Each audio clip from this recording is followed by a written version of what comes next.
Hello everyone. I got banned. Ni-remove yung Hi, Joey. How are you?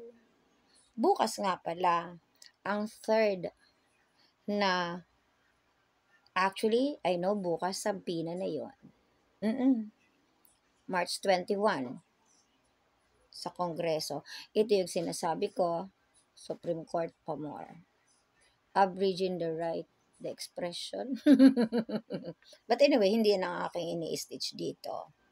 You are talking more about insulting views, opposing views, and that resorted to mass reporting. Medyo may nakakalimutan ka sa mga pinagdaanan natin before, Joey.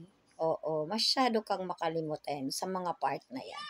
Naalala mo ba na pati nga mga professionals in TikTok, may mga narating na sa buhay, if their narrative doesn't fit your narrative, anong ginagawa mo? Sinisigawan mong, "Siyo nga,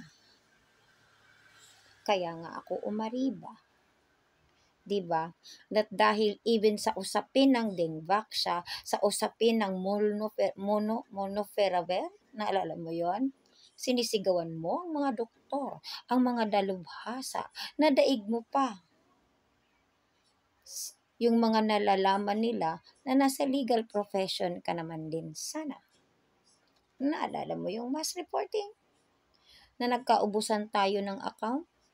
Na lumipat na tayo sa Twitter noon, X na ngayon, dahil sa uso ninyong mass reporting na pinangangunahan nga noon ni Mandalaya at nilabanan ko lang naman kayo. Naalala mo na ba? 'Di ba? Ang saya-saya. Ang saya-saya, Joey. Na pag nauumpisahan ka ng masusunog doon sa twisted mong opinion, oo, 'di ba? Na walang basihang opinion dahil twisted information ang iyong mga pinapalaganap, 'di ba? Nagsisisigaw ka na. Kaya nga na tayo nakarating sa highest form of ad hominem in TikTok. Naalala mo yun, B? Remember, November 28, 2021, nung nagpalaganap ka ng fake news na nasa kote ko, kayong dalawa ni Kukulukoy, at hindi mo na agad ako tinantanan, na tinag mo na ako sa aking Facebook account na marami na akong nakukuhang death tea. 'Di ba? Kaya ako nagwala. Dahil unfair na, may maganda tayong usapan, lumihis ka dahil you're being insulted. Kasi nag-fake news ka. Naalala mo ba yon? Pag-uusapan pa ba natin ang prinsipyo dito? 'Di ba? Kaya ka nga bukas nandyan sa Kongreso kung halis, pupunta ka. Oo. Pero ito na lang din sinasabi ko sa iyo, Joey. Supreme Court pa more. Abridging the right pa of expression. Alam mo naman, ng Article 3, Section 4 ay hindi siya absolute. May limitations. Yan tayo Prinsipyo ba ka mo? Wow. The nerve.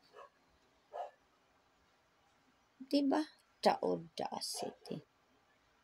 Diba? Kung mali ang pinanghahawakang prinsipyo, anong ginagawa nyo? Sa palagay nyo, mali daw ang pinanghahawakang prinsipyo. Anong ginagawa nyo? Diba? You are not listening even doon sa legitimate sources. Anong sinabi ko sa'yo? ng November 28, 2021, hindi lahat ng ebidensya ay legitimate. Hindi lahat ng ebidensya ay acceptable sa korte. 'Di ba? Na porket nilapag mo ng ebidensya, sasabihin mo na yaan ay ang katotohanan at pawang katotohanan lamang. Joey, alam mo dapat yan, B. May mga, actually, talagang nagsusulat ako. You are talking about injustice? Naalala mo ba? Pagtagal, itabi mo na natin yung mga injustices na natikman nung mga biktima ng AJK. Hindi ba natin yun iisipin? That you yourself, even discuss nung nakaraang mga panahon. Dinidefend mo ang Marcoses kasi yun pa ba yung highest payer mo?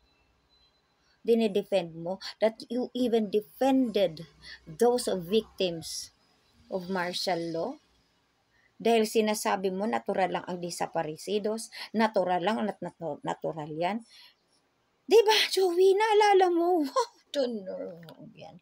Talking about injustice. So ngayon, ibalik natin. Ano pala ang nangyayari dyan sa mga biktima ng AJK? May hustisya ba silang nahawakan?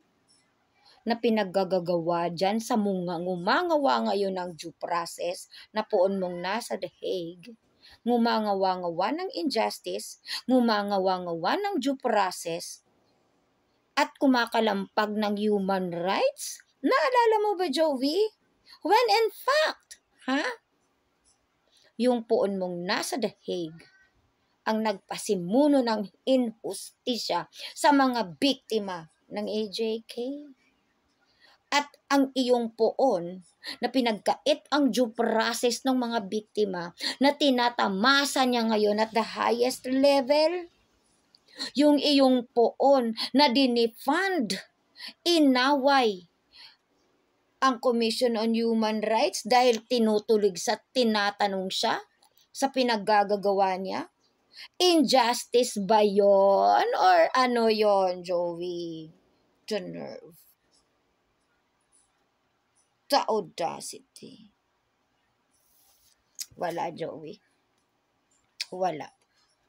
Pag-uusapan pa natin yung sabihin mo, deprive of its rights and liberty. Wow. Rights and liberty? Na-deprive ang poon mo? Anong ginawa kay Dilima? Anong ginawa niya kay Trillanes nung ni-revive niya? Na pinalabasan niya ulit ng warrant si Trillanes na tumira ng ilang araw sa Senate. Was he not deprived of his right and his liberty? Na nilabas niyo ulit, binukay ng poon mong nasa The Hague. Joey, come on. Come on. The nerve. Diba? Oh, wow. Joey, come on. But anyway, past is past. As a matter of fact, gusto nga kitang tanungin eh. Yung pinagtatanggol mong BBM, na kinu-call out ko ngayon, dahil according to you, tama ka. Si BBM lang ang may karapatang humawak ng bansa dahil siya lang ang bright at tinatawag niyo si Lenny Lutang, si Lenny Ngongers. So, anong ginagawa mo ngayon kay BBM? Sasabihin mo, nabudol ka? Oh, wow. Diba? Galit na galit ka sa akin noon na nagsabi ako na walang natapos si BBM. Certification lang galing sa kung anong school, Wharton ba yun or ano ba yun? Nang sabi mo. Diba? O ngayon, aaminin yung nabudol kayo ng isang walang natapos na tinatawag mo? Na ang poon mo ay isang mga abogado nabudol ng isang walang natapos. Come on, Joey. And it's all coming back to you now. Wag umiyak. But anyway, BFF, good luck bukas. Pag hindi mo sinipot ang third request na sabihin na, bibisitapin kita. Dadalhan kitang Pancham, Fuji Bar, at ano pa.